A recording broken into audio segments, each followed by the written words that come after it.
Magandang hapon! Kumusta po?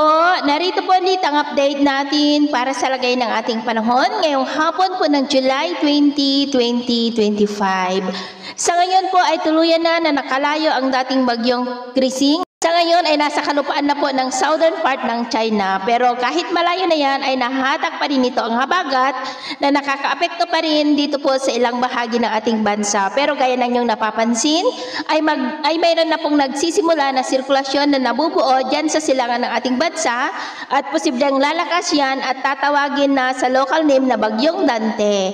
At kasabay ng paglakas nito ay ang paglakas rin ng hatak nito ng habagat na magdudulot ng mas malalakas na mga pag-ulan lalo na sa kanluran ng ating bansa sa susunod na mga araw. At ang habagat ay posibleng magtuloy-tuloy yan na magdudulot ng isolated rains hanggang po sa matapos ang buwan na ito. At ito ang pinapakita ng forecast model na ating ginagamit hanggang sa susunod na 2 linggo ay wala namang bagyo na nakikita na tatawid dito sa ating kalupaan, pero may mga mabubuo dyan sa northeast ng ating bansa na hahatak ng habagat. At sa lagay ng ating panahon, ngayong hapon dahil sa habagat ay nakakaranas ng cloudy skies with isolated rains ang extreme northern Luzon, Ilocos Region, Cordillera, Cagayan Valley, Central Luzon, Metro Manila, Calabarzon, Mimaropa, Bicol Region, Western Visayas, ilang bahagi ng Zamboanga Peninsula, Northern Mindanao at Sorsogon. At mamayang gabi may mga isolated light to heavy rains pa rin sa malaking bahagi ng Luzon at Western Visayas, kaya mag-ingat po tayo dahil posible pa rin ang mga banta po ng mga pagbaha at pagguho ng lupa.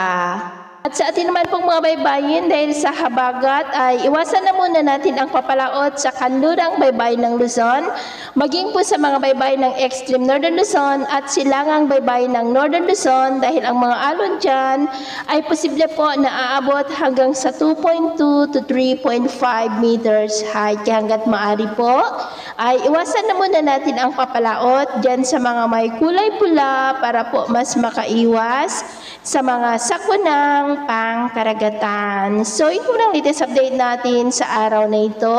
At ako pumuli si James na nagsasabing sa kahit na pagsubok po na darating sa ating buhay, huwag po tayong mawawalan ng pag-asa. Thank you and God bless!